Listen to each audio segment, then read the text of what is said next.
स्वागत आप सबका चर्च स्पिरिचुअल चर्च में। ये वो स्थान है जहाँ पर यीशु मसीह का सुसमाचार प्रचार किया जाता है। ये वो स्थान है जहाँ पर यीशु मसीह का सत्संग किया जाता है। हालेलुया। ये वो स्थान है जहाँ पर लोगों के लिए प्रार्थना की जाती है, लोगों को परमेश्वर का पवित्र वचन दिया जाता है ताकि ये वचन के द्वारा उसकी ज़िंदगी बचाए। ये किसी धर्म या जाति का ग्रुप नहीं है, ये परमेश्वर के लोगों का समूह है जिसमें हम सब मिलकर परमेश्वर की आराधना करते हैं, हम उसकी स्तुति करते हैं। हालेलुया। हम जब बाइबल को पढ़ते हैं तो बाइबल शब्द जब हम सुनते हैं तो हमें कई बार लगता है कि बाइबल शब्द एक किसी जाति का या किसी कौम का शब्द होगा, लेकिन ये ना तो किसी जाति का ना किसी धर्म का ये शब्द है। बाइबल कहती है, बाइबल का जो मतलब होता है, इसका मतलब होता है पुस्तकें। इसका अर्थ क्या होता है? बाइबल का अर्थ क्या है? पुस्तकें। तो जब हम बोलते हैं परमेश्वर के वचन को, और परमेश्वर के वचन को जब हम पढ़ते हैं तो आज दुनिया भर में जहाँ भी कंप्यूटर खोला जाए, चाहे वो इंडिया का हो, चाहे अमेरिका हो, चाहे किसी भी कंट्री का कंप्यूटर क्यों ना हो, वहाँ पर सबसे पहले जब हम उसे ओपन करते हैं उस पर आता है लोगो। क्या आता है? उस पर लिखा हुआ लोगो, LOGO, लोगो। तो लोगो का मतलब जब हम ट्रांसलेट करते हैं तो उसका मतलब होता है वर्ड। वर्ड का मतलब होता है शब्द, और शब्द का मतलब है, बाइबल कहते हैं यीशु मसीह देहधारी हुआ, वचन से देहधार हुआ। तो वर्ड का मतलब हुआ यीशु मसीह। हालेलुया। शब्द कौन है? यीशु मसीह। आज हमारी जिंदगी में जो हमारे अंदर बोल रहा है वो कौन बोल रहा है? शब्द किसके हैं? ये शब्दों को रचने वाला कौन? परमेश्वर है, यीशु मसीह। चाहे लोग यीशु मसीह को जानते हो चाहे ना जानते हो, लेकिन भाषा वो यीशु मसीह की बोलते हैं।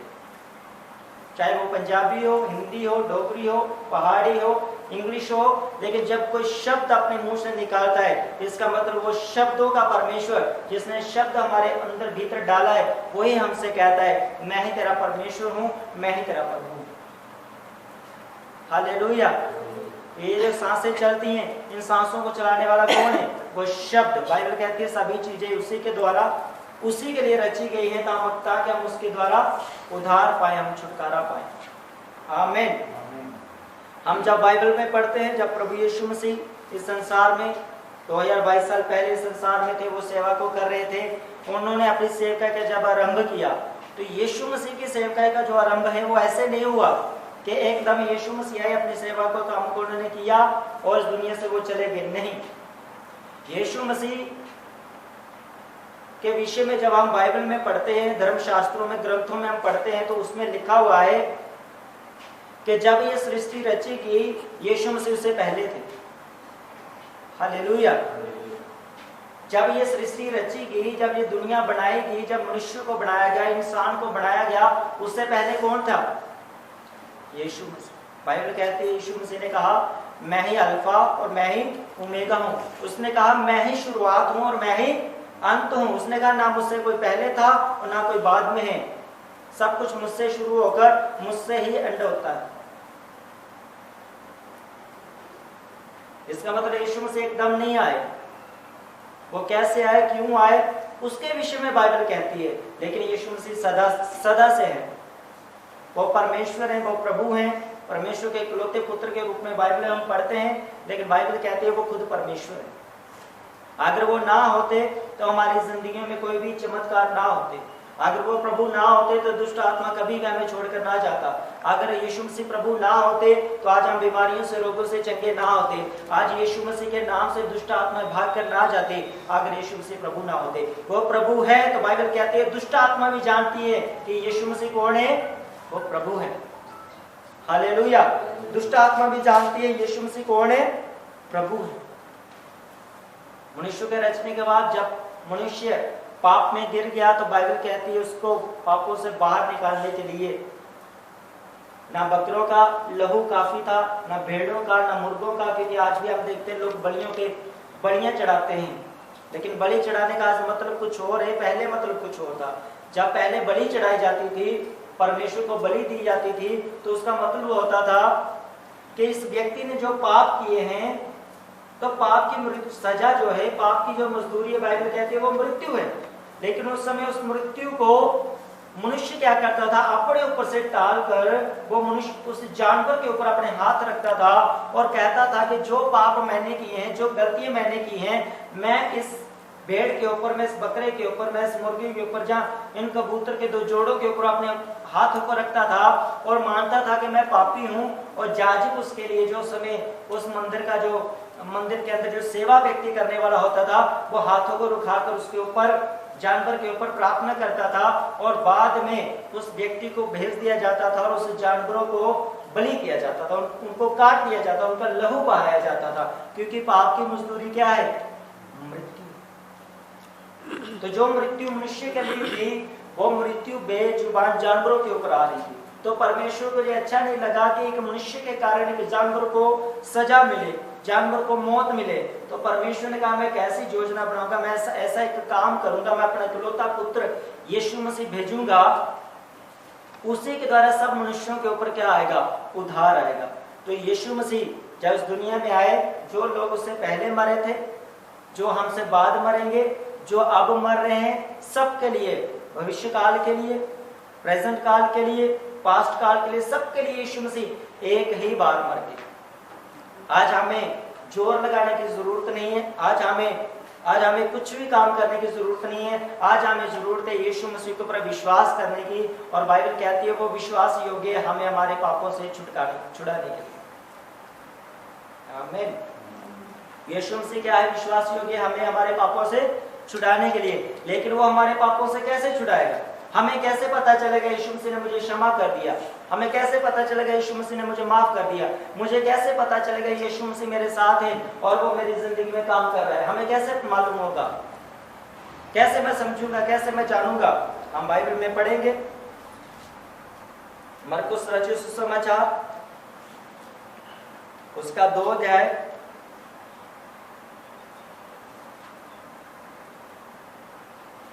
उसका 29 वचन से लेकर 34 वचन तक मैं पढ़ूंगा, अपने ध्यान से सुनना। लिखा है, वह तुरंत आराधनालय में से निकलकर याकूब और यूहन्ना के साथ शिमोन और अंद्रियास के घर आया। शिमोन की सास जबर से पीड़ित थी और उन्होंने तुरंत उसके विषय में उससे कहा। तब उसने पास जाकर उसका हाथ पकड़ के उसे उठाया और उसका जबर उतर गया और वह उसकी सेवा टहल करने लगी। संध्या के समय जब सूर्य डूब गया तो लोग सब बीमारों को और उन्हें जिनमें दुष्ट आत्माएं थी उसके पास लाए और सारा नगर द्वार पर इकट्ठा हुआ। उसने बहुतों को जो नाना प्रकार की बीमारियों से दुखी थे चंगा किया, बहुत सी दुष्ट आत्माओं को निकाला और दुष्ट आत्मा को बोलने ना दिया, क्योंकि वह उसे पहचानती थी। ज़ापा लिखा है, जब यीशु मसीह दुनिया में आए, संसार में आए, तो यीशु मसीह ने अपनी सेवकाई को आरंभ किया। अब यीशु मसीह की सेवा क्या है? तो सभी लोग कहते हैं मैं सेवा करता हूं, मैं सेवा करता हूं, मैं सेवा करता हूं। सेवा क्या है? कौन सी सेवा हम करते हैं? अब गर्मी आ गई, अब लोग सेवा करेंगे। क्या करेंगे? सेवा क्या लगाएंगे? अभी स्वीट लगाएंगे, है ना? लोगों को क्या पिलाएंगे? पानी पिलाएंगे, मीठा पानी पिलाएंगे, फ्री में पानी पिलाएंगे। क्या करेंगे? सेवा करेंगे। दिन को तो सेवा करेंगे, लेकिन रात को बोलेंगे वो मैंने 2 किलो चीनी दी थी। क्या बोलेंगे? मैंने। और जिसने रूह अफ़ज़ा की बोतल दी, अगर उसका नाम नहीं आया तो छोड़ेगा नहीं 2 किलो चीनी वाले को। क्या बोलेगा? इसका नाम ले लिया, मेरा नाम नहीं लिया। और अगर वो खुद उस प्रोग्राम में नहीं हुआ, पैसे दे दिए और शाम को पता चल गया कि कुछ थोड़ी बहुत बात हुई थी, वो अगर बोलेगा मेरे पैसे पक्के खा गए। हालेलुया। क्या कर गए होंगे? मेरे पैसे खा गए। तो ये कौन सी सेवा है? कौन सी सेवा है? क्या सेवा ऐसे होती है? अगर कोई व्यक्ति किसी की सेवा करे और बाद में उसे बोले मैंने तुम्हारी सेवा की, क्या ये सेवा है? क्या एक बेटा जब अपने माता और पिता के पांव को दबाता है, उनकी सेवा करता है, तो वो कहता है मैंने तुम्हारी सेवा की? कहता है वो? जब बच्चे जवान हो जाते हैं, क्या माता पिता कहते हैं मैंने तुम्हें पाला पोसा, ये किया वो किया, पढ़ाई की, तुझे नौकरी भी लगा दिया, अब तू मुझे 2 वक्त की रोटी नहीं दे रहा? कहते कभी? समझदार माता पिता कभी नहीं कहेंगे, मूर्ख बोलेंगे, मूर्ख जिताएंगे मैंने ये किया मैंने वो किया। अगर समझदार है उनको मालूम है मेरे लिए भी किसने किया इसलिए मैं यहाँ पर हूँ। अगर मैंने किया तो वो कोई बड़ी बात नहीं, बात बड़ी ये है कि मैंने उसको शिक्षा कैसे दी, मैंने उसको सिखाया क्या। अगर वो मेरी सेवा नहीं कर रहे मेरे बच्चे तो उसका कारण भी मैं हूं। अगर मेरे बच्चे मेरी आज्ञा को नहीं मानते तो उसका कारण भी मैं हूं। अगर वो मेरी आज्ञा को मानते हैं तो उसका कारण भी मैं ही हूं।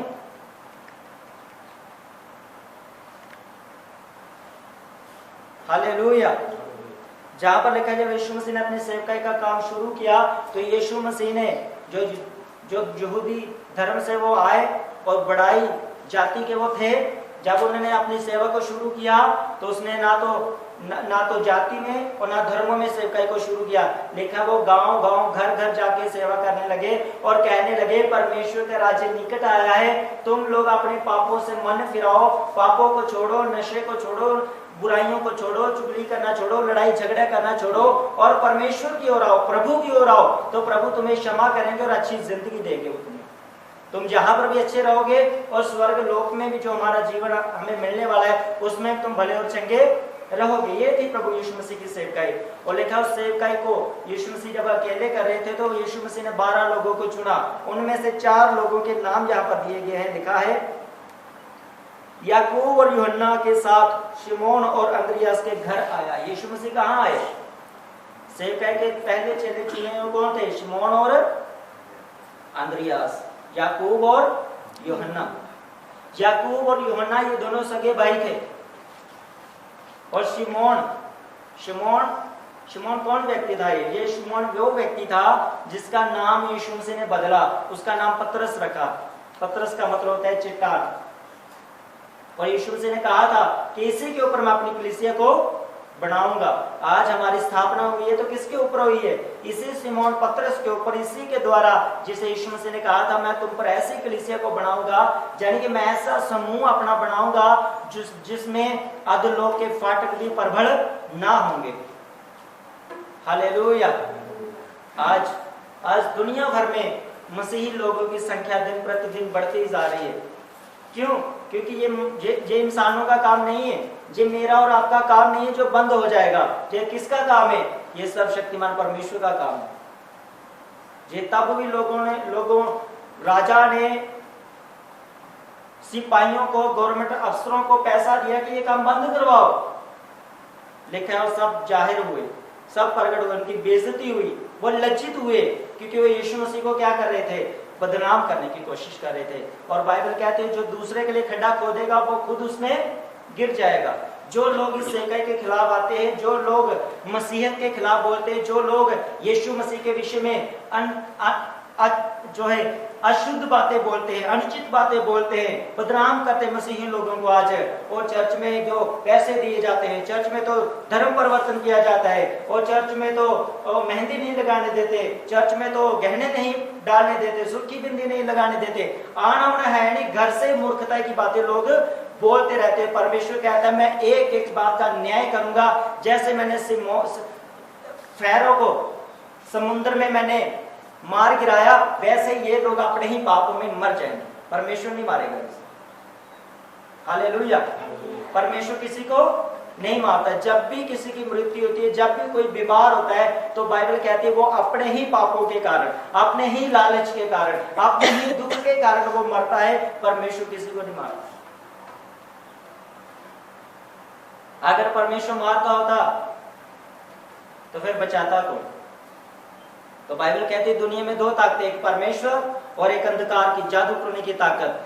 जादू टूने की ताकत हमेशा मारती है, नाश करती है, गड़बड़ी करती है, इंसान को बर्बाद करती है। लेकिन जब परमेश्वर की ताकत आती है तो वो मनुष्य को बहाल करती है, उसे तंदुरुस्त करती है, उसे एक अच्छे रास्ते पर लेकर चलती है। हालेलुया। इन्हीं कामों को करने के लिए यीशु मसीह ने अपने चेलों को चुना। किन किन चेलों को चुना? याकूब और यूहन्ना को, पतरस और अंद्रियास को। ये दोनों सगे भाई थे, शिमोन पतरस। और अंद्रियास, ये दोनों सगे भाई थे। तो यहाँ पर क्या लिखा है, यीशु मसीह किसके घर में आया? यूहन्ना और याकूब को लेकर प्रभु यीशु मसीह किसके घर गए? शिमोन और अंद्रियास, यानी कि पतरस और अंद्रियास, ये दोनों सगे भाई थे। यीशु मसीह उनके घर गया। पढ़े, शायद में यहाँ पर साफ लिखा है 30 वचन में, 29 वचन में, शिमोन और याकूब और यूहन्ना के साथ शिमोन और अंद्रियास के घर में आया। कौन आया? यीशु मसीह। किस किस के साथ आया? याकूब के साथ, उसका भाई यूहन्ना और यीशु मसीह किसके घर में आए? शिमोन और अंद्रियास के घर में आए प्रभु यीशु मसीह। अब शिमोन और जब अंद्रियास के घर में आए तो उनके घर में प्रोने आए हुए थे, गेस्ट आए हुए थे। कौन आया था गेस्ट? पतरस के घर में कौन गेस्ट आया था? कौन आया था? बाइबल नहीं पढ़ते आप? हालेलुया। वहां पर लिखा है कि शिमोन की सास उसके घर में आई थी। कौन आई थी? प्रभु यीशु मसीह का जो चेला था ना शिमोन पतरस, वो यीशु मसीह से बड़ा था। उम्र में वो बड़ा था, लेकिन समझ में, ज्ञान में वो छोटा था। उम्र में वो बड़ा था, लेकिन समझ में, ज्ञान में, बुद्धि में वो छोटा था। या प्रभु यीशु मसीह या दोनों चेलों के साथ उन दोनों के घरों में गए तो अंदर ही अंदर पतरस सोच रहा होगा, सास घर में आई है, बीमार है, और रोटी कौन बनाएगा, सेवा कौन करेगा हमारी? हालेलुया। अब खाना कौन बनाएगा, तो चाय कौन पिलाएगा? सब लिखा है यहाँ पर, क्योंकि उसे बीमारी क्या थी? उसकी सास को क्या हुआ था? लिखा है शिमोन की सास जबर से पीड़ित थी। इसका मतलब जबर मतलब बुखार से, फीवर से वो क्या थी? पीड़ित थी। क्या क्या बीमारी हुई थी पतरस की सास को? क्या हुआ था उसे? बुखार। तो जिन जिन को बुखार हुआ उनको मालूम है कि बुखार कैसा होता है। क्या होता है बुखार? जब होता है एकदम शरीर कमजोर, शरीर काम नहीं करता, ठंड बहुत लगती है और बिल्कुल कमजोरी आ जाती है। बुखार मतलब बंदे को जकड़ लेता है पूरा, एकदम कुछ भी करने नहीं देता। ये उस समय का बुखार था। आज का हम बुखार की बात करें, आजकल काला बुखार, पीला बुखार, टाइफाइड बुखार, ब्लड बुखार, इतने बुखार है कि बुखार की प्रक्रिया ऐसे लगी है जैसे शादी में रसगुल्लों के और बर्फी के डिब्बे लगे हों। ऐसे ऐसे बीमारियों के लगे हुए। हालेलुया। आजकल बीमारियों के ढेर ऐसे लगे होते हैं जैसे शादियों में बर्गर, टिक्की, कुलचे, छोले लगे होते हैं। ऐसे ये खाना नहीं है, मत खाओ। अगर आप फिटनेस में नहीं है, अगर आप काम नहीं करते, अगर आपकी बॉडी से पसीना नहीं आता है, तो आप जब भी कुलचे खाएंगे, रसगुल्ले खाएंगे, मीठी चीजें खाएंगे, तो आप बैठे रहेंगे चारपाई के ऊपर, वो पचेंगे नहीं, वो आपको अंदर ही अंदर आपको बीमारी का कारण है। हालेलुया। तो उस समय तो ऐसा नहीं था। उस समय तो बुखार होने की प्रक्रिया जो थी बहुत कम थी। क्यों? क्योंकि उस समय गाड़ियां नहीं थी, उस समय साधन कम थे। जब भी कोई काम करना होता था हाथों से करना होता था, मशीनें नहीं थी कपड़े धोने के लिए। जब भी कहीं जाना होता था, घोड़ों और गधों पर जाना होता था, पैदल जाना होता था, गाड़ी मोटरसाइकिल थे नहीं होते, इसलिए उस समय एक ही बुखार था। आज मशीनें हैं घर में कपड़े धोने की, इसलिए उसके लिए टाइफाइड बुखार। आज पैदल नहीं चलते लोग, समोसे पे समोसा, कुलचे पे कुलचा, मिठाई। जब शादी में मौका मिले, यहाँ कौन से पैसे देने हैं, एक रसगुल्ला बैग में तो मुंह में। तो उसके लिए ब्लड शुगर, उसके लिए ब्लड का वाला बुखार, टाइफाइड वाला बुखार, काला बुखार, पीला बुखार, क्योंकि बर्फी तो लाल पीली पाई थी। हालेलुया। क्या होता है? प्रक्रिया जो बदल जाती है बुखार की। आज भी प्रक्रिया बदली हुई बुखारों की, बीमारी की, रोगों की, लेकिन यीशु मसीह, बाइबल कहती है कल, आज और हमेशा के लिए एक जैसा परमेश्वर। उसने क्या किया? लिखा है पतरस और अंद्रियास ने, सिमोन और अंद्रियास ने क्या किया? तब उन्होंने तुरंत उसके विषय में उससे कहा। दूसरे सुसमाचार में लिखा है कि सिमोन पतरस ने और अंद्रियास ने बोला, पतरस ने बोला कि प्रभु हमारे गुरु मेरे घर में सेवा के लिए। अब यहाँ पर रीजन बताया नहीं गया, लिखा नहीं गया बाइबल में साफ साफ कि पतरस की जो पत्नी थी वो घर में थी या नहीं थी। अगर वो होती तो इसका मतलब फिर खाने पीने की टेंशन नहीं होनी थी वहां पर, या फिर वो भी बीमार थी और उसकी सेवा के लिए कौन आई थी? उसकी मदर घर में आई थी, उसकी माँ घर में आई थी कि मैं अपनी बेटी का साथ दूं। लेकिन उसके विषय में पतरस के पत्नी के विषय में कुछ नहीं लिखा, लेकिन सास के विषय में लिखा है कि जो उसके घर में आई थी और लिखा है वो बुखार से पीड़ित थी। और पतरस ने बोला, शिमोन पतरस ने बोला कि मैं विनती करता हूं तो क्या कर, मेरी सास को अच्छा कर। और लिखा है यीशु मसीह उसके पास आए, तब उसने जाकर उसका हाथ पकड़ के उसे उठाया और उसका जबर उतर गया और वह उसकी सेवा टहल करने लगी। दूसरे सुसमाचार में लिखा है यीशु मसीह पतरस की सास के पास गए और उसके पास जाकर खड़े हुए, उसने उसके ऊपर हाथ रखा, प्रार्थना की, बुखार को डांटा और उसके बाद वो चंगी होगी। और यीशु मसीह और याकूब और यूहन्ना और वो सबकी क्या करने लगी? सेवा और टहल करने लगी। जाने के लिए उनके एक औरत का घर में क्या काम होता है? सेवा टहल करने का, खाना बनाना, चाय बनाना, अगर कोई गेस्ट घर में आ जाए उसे पानी पिलाना, उसे बैठने के लिए कुर्सी देना, चेयर देना, उसकी इज्जत मान करना, ताकि कोई जैसे कोई घर में आए उसका वेलकम करना। ये औरत का काम होता है घर में, घरेलू काम। अब ये काम करने के लिए पतरस की सास थी, लेकिन वो बीमार थी। लेकिन जैसे ही उन्होंने विनती की तू इसे चंगा कर, यीशु मसीह ने उसके ऊपर हाथ रखा, उस बुखार को डांटा और उसकी सास क्या होगी? चंगी होगी। हालेलुया। अगर आज मैं और आप, अगर मसीही भाई या बहन कोई बीमार हो जाए, किसी को बुखार हो जाए, किसी को कमर दर्द हो जाए, पेट दर्द हो जाए, तो किसकी ओर भागते हैं? कहां जाते हैं हम? सीधा मेडिकल स्टोर, सीधा डॉक्टर के पास, सीधा टेस्ट वाले के पास। मुझे भी चोट लगी, मैं भी डॉक्टर के पास गया, वो था कुछ नहीं, मुझे ऐसे 400 रुपए की दवाई दे दी, कुछ नहीं था। दुनिया लूटने पर बैठी, मैं कहता हूं बचकर रहना लोगों से। हालेलुया। लेकिन जब आप घुटनों के बल बैठकर प्रार्थना करना शुरू करते हैं, जैसे उन्होंने विनती की कि परमेश्वर इसे चंगा कर, जैसे सिमोन ने कहा मेरी सांस को प्रभु तू चंगा कर, जैसे उन्होंने कहा, विनती की, यीशु मसीह ने अपने हाथ को बढ़ाया और उसे चंगा किया। आज आपकी बीमारी बड़ी नहीं है, दुख बड़ा नहीं है, प्रॉब्लम बड़ी नहीं है। प्रॉब्लम यह है कि आप बैठ कर उपवास के साथ, प्रार्थना के साथ, पवित्रता के साथ प्रभु की हुजूरी में बैठते नहीं है, चर्च टाइम पर आते नहीं है, सत्संग आप सुनते नहीं है, घर में विजिट होती नहीं है, पास्टर के साथ, मैन ऑफ गॉड के साथ कोई रिलेशन नहीं है जिसके लिए जिससे आपके लिए प्रेयर हो सके और आप चंगे हो सके। हालेलुया। अगर सोचो यीशु मसीह के चेले जो पास्टर बनने वाले थे, सेवक में थे, यीशु मसीह उनको सिखा रहा था, तुम क्या करो? विनती करो, तुम प्रार्थना करो तो मैं चंगा करूंगा। उन्हें नहीं मालूम था वो क्या कर रहे थे, लेकिन जैसे उन्होंने विनती की, जैसे यीशु मसीह को उन्होंने पुकारा, उन्होंने कहा प्रभु तू इसे चंगा कर, यीशु मसीह ने उनकी प्रार्थना को, उनकी विनती को सुना और उसी की सांस को चंगा किया। हालेलुया। इसका मतलब हमारी बीमारी से छुटकारा पाने के लिए, हमें चंगा होने के लिए, हमें आशीष होने के लिए हम एक व्यक्ति की जरूरत है। वो मैन ऑफ गॉड हो सकता है, वो चर्च का कोई व्यक्ति हो सकता है जो आपको चर्च में लेकर आए, जो आपको सुसमाचार दे, जो आपको यीशु मसीह के बारे में बताए।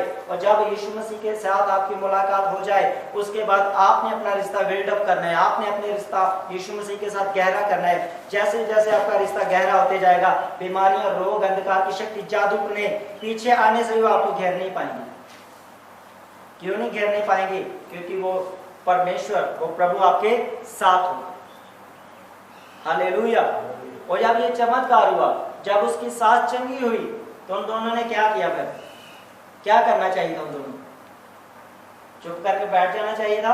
उन लोगों ने क्या किया? उनको जब पता चला कि यीशु मसीह प्रभु है, जिसके हम पीछे चल रहे हैं, जो हमारा गुरु है, जो हमारा प्रभु है, जिसके साथ हम संगति कर रहे हैं, जो बड़े कामों को कर सकता है, उन्होंने उसी समय जाकर पूरे गांव में जाकर, घर घर में जाकर पूछा, कोई बीमार है, कोई दुखी है, कौन क्या है? बोले आ जाओ, शाम को करेंगे सबके लिए प्रार्थना। क्या हो जाओगे? सभी चंगे हो जाओगे। सभी क्या हो जाओगे? ठीक हो जाओगे। तो क्या लिखा है यहाँ पर 32 आयत में लिखा है संध्या के समय। संध्या का मतलब होता है शाम के समय, शामादे वेले, इवनिंग टाइम। शाम के समय जब सूर्य डूब गया तो लोग सब बीमारों को और उन्हें जिन्हें दुष्ट आत्माएं थी उसके पास लाए। यीशु मसीह के पास कौन कौन लोग आए? लिखा है सब बीमारों को। सब बीमारों का मतलब कोई हड्डियों का बीमारी हो सकता है, कोई लंगड़ा हो सकता है, आंखों का मरीज हो सकता है, एलर्जी वाला मरीज हो सकता है, कैंसर वाला रोगी हो सकता है, गर्दन की हड्डियां हिली हो वो रोगी हो सकता है, पेट में प्रॉब्लम हो वो रोगी हो सकता है, कोई भी रोगी हो सकता है। सब में मतलब कोई भी जो भी आपकी बीमारी आप उस पर रख लें कि मुझे ये समस्या है, लिखा है उसके साथ आप बीमार और जादू टोने वाले, दुष्ट आत्मा वाले भी आए, जिनको लोगों ने रिद्धियों सिद्धियों के साथ, भूत प्रेत के साथ लोगों के ऊपर बंधन डाला था, जकड़े हुए थे लोग दुष्ट आत्मा से, जादू टोने से, ऊपरी के साथ, वो लोग भी यीशु मसीह के पास लाए गए। पे इनका भी कोई हल नहीं हो रहा, बड़ा इलाज करवाइए दिख रहे ना भी, बड़े जगह फिर ये दिख लिया, इन्हों का भी कोई हल नहीं कर रहा। लेकिन बाइबल से लिखा है कि यीशु मसीह ने की किया, क्या किया यीशु मसीह ने? उसके पास लाए और सारा नगर द्वार पर इकट्ठा हुआ। क्या हुआ फिर? सारा नगर द्वार पर, किसके द्वार पर इकट्ठा हुआ? सिमोन पतरस और अंद्रियास के घर के द्वार के पास। क्योंकि किसकी सास बीमार थी, चंगी हुई थी? इन्हीं दोनों की। इन्हीं दोनों ने बताया। अब सब लोग किसके पास आ रहे हैं? इन्हीं दोनों के पास आ रहे हैं। तो जब वो आए तो क्या हुआ? लिखा उसने बहुतों को जो नाना प्रकार की बीमारियों से दुखी थे चंगा किया। एक जगह लिखा है यीशु मसीह ने उन पर हाथ रखकर उन्हें क्या किया? चंगा किया। यीशु मसीह ने जितने भी लोग थे नाना प्रकार की बीमारियों से, उन पर हाथ रखकर यीशु मसीह ने क्या किया? उनको चंगा किया। आज चर्च में प्रार्थना होती है और होगी कैसे? हाथ रखकर। क्या होगा हाथ रखने से? आपकी बीमारी परमेश्वर आपको उससे आजाद करे, आपकी बीमारी निकालेगा परमेश्वर, दुष्ट आत्मा निकालेगा परमेश्वर यीशु मसीह, जादू निकालेगा आज यीशु मसीह, टोना निकलेगा आज यीशु मसीह के नाम से। लेकिन उसके लिए आपको एक ही काम करना है, विश्वास करना है कि मेरा यीशु मसीह मुझे मेरी बीमारी से, मेरे रोगों से और दुष्ट आत्मा से, जादू टोने से वो मुझे छुड़ा सकता है और वो ताकत रखता है वो। हालेलुया। किन किन के ऊपर जादू टोना हुआ है? कभी हुआ है? कभी किसी के पास जादू टोना? कभी दुष्ट आत्मा का डर लगा? कभी रात को 12 बजे और आपको बाहर बाथरूम जाना और आप डरते हो? कभी ऐसा हुआ? कहीं बाहर से आप आ रहे हो, चाहे कहीं रिश्तेदार के घर में आपने जाना है, रात को अचानक 10 बजे फोन आ गया, अभी इमरजेंसी है, और डर के मारे आप बाहर, घर से बाहर नहीं जा रहे, सुबह जाएंगे। कभी ऐसा हुआ? इसका मतलब डर का स्पिरिट, अंधकार का स्पिरिट आपके आसपास है, इसलिए वो आपको अंदर से बाहर नहीं जाने दे।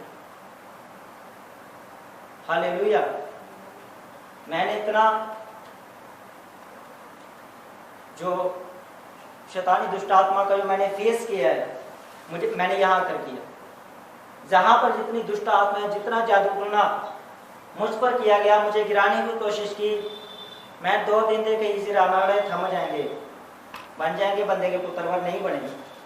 फिर लास्ट में मुझे बैठने पड़ा प्रभु के चरणों में, 3 दिन 3 रातें लगातार बैठा मैं उपवास के साथ, प्रार्थना के साथ। वो दिन हुआ, आज का दिन हुआ, किसी की हिम्मत नहीं कि वो हमारी ओर देख जाए, जादू टोना करने की कोशिश करते हैं।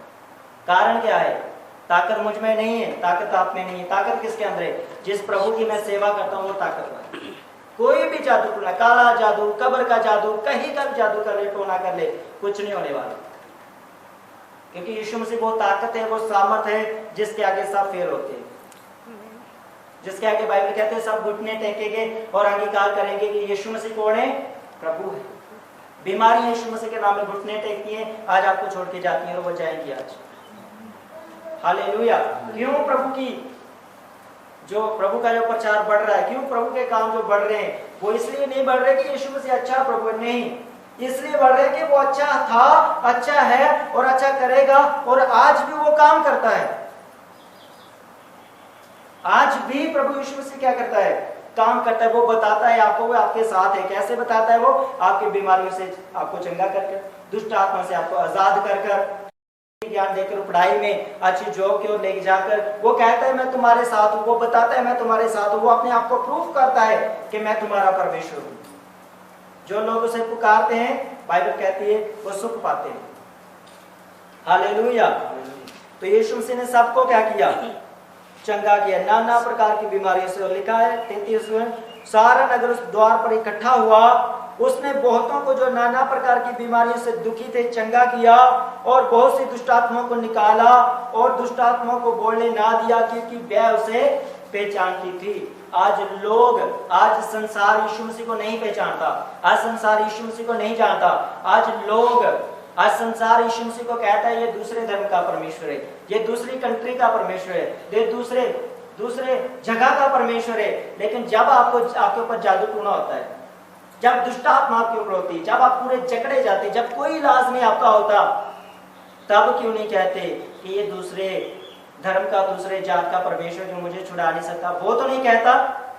वो कहता है यदि तू मानती है, यदि तू मानता है कि मैं पापी हूं, तो मैं परमेश्वर वफादार हूं तुझे तेरी बीमारी से और दुष्ट आत्मा से आजाद करने की। क्योंकि यीशु मसीह धर्म और जातियों का परमेश्वर नहीं है, वो इंसानों का परमेश्वर है। और जब बंदा बंदे का पुत्र बन जाएगा तो रब भी का बन जाएगा।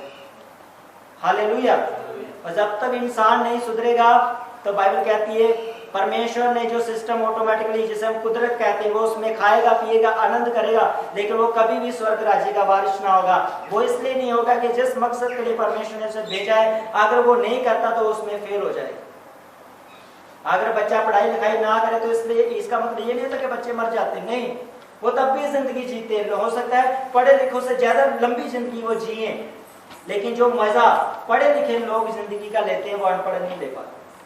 जो बाइबल पढ़ने का मजा, जो परमेश्वर के वचन का मजा, मैं बाइबल में प्रभु की हजूरी में बैठकर इसे पढ़ने से मैं लेता हूँ, इसे मैं खाता हूँ, जब मैं इसे पढ़ता हूँ, तो अनपढ़ व्यक्ति कभी भी इसका आनंद नहीं ले सकता, कभी भी इसकी खुशी नहीं ले सकता, क्योंकि उसे पढ़ना नहीं आता। वो सुन सकता है, तो सुनेगा भी कैसे? इसकी मर्जी से नहीं, जो प्रचार कर रहा है वो उसी से मर्जी से सुनेगा। हालेलुया। इसी प्रकार हमारी जिंदगी है। जो व्यक्ति प्रभु के साथ जुड़ा हुआ है, जो व्यक्ति यीशु मसीह को अपना उद्धारकर्ता मानता है, बाइबल कहते हैं वो सुख पाएगा, वो आनंद पाएगा और परमेश्वर का राज्य उसके जीवन में होगा। आज जितनों ने बपतिस्मा लिया है, जितनों ने विश्वास किया, जितनों ने यीशु मसीह के ऊपर अपना ईमान लेकर आए हैं, आप, बाइबल कहते हैं आप सब सुख पाएंगे। हालेलुया। और दुष्ट आत्मा को बोलने ना दिया, क्योंकि दुष्ट आत्मा पहचानती है यीशु मसीह कौन है। आपसे पूछो यीशु मसीह कौन है, तो इसका पहली आयत में लिखा है यीशु मसीह कौन है। मरकुस उसका पहला अध्याय है, उसकी पहली आयत में लिखा है परमेश्वर के पुत्र यीशु मसीह के सुसमाचार का आरंभ। यीशु मसीह कौन है? परमेश्वर का इकलौता पुत्र। अभी सारा अधिकार किसके पास है? प्रभु यीशु मसीह के पास। अब चंगा करने का अधिकार किसके पास है?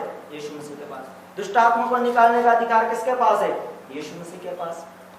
स्वर्ग में लेकर जाना और नरक में फेंकना, ये दोनों का अधिकार किसके पास है? यीशु मसीह के पास। अगर बाकियों के पास होता तो वो प्रूफ करते, हाँ हमारे पास भी है, लेकिन आज किसी के पास नहीं है। आप जा सकते हैं, आप दूसरी जगह पे आप जाके आनंद ले सकते हैं, लेकिन दुष्ट आत्मा से छुटकारा नहीं पा सकते, बीमारियों से आप चंगे नहीं हो सकते। हालेलुया। कौन आपको कर सकता है? एकमात्र यीशु मसीह, जिसे अधिकार मिला है। और उसी अधिकार में जब प्रार्थना की जाती है कि आज लोग डिलीवर होते हैं, छुटकारा पाते हैं और चंगे किए जाते हैं। हालेलुया। आज इस वचन के द्वारा परमेश्वर आपके जीवन से वो बुखार जो आपकी जिंदगी में, वो पाप का बुखार हो सकता है आज, वो बीमारी का बुखार हो सकता है आज, वो आपकी तंगी का बुखार हो सकता है आज यीशु मसीह से डांटेंगे और आपको बाहर निकालेंगे। आज वो जाएगा आपकी जिंदगी से, चाहे नाना प्रकार की बीमारी क्यों नहीं होगी, आज वो जाएंगी आपकी जिंदगी से, चाहे दुष्ट आत्मा क्यों ना होगी, आज निकलेंगी वो आज आपके जीवन से और प्रभु आजाद करेंगे आपको। हालेलुया। इस वचन के द्वारा परमेश्वर आप सबको आशीष दे।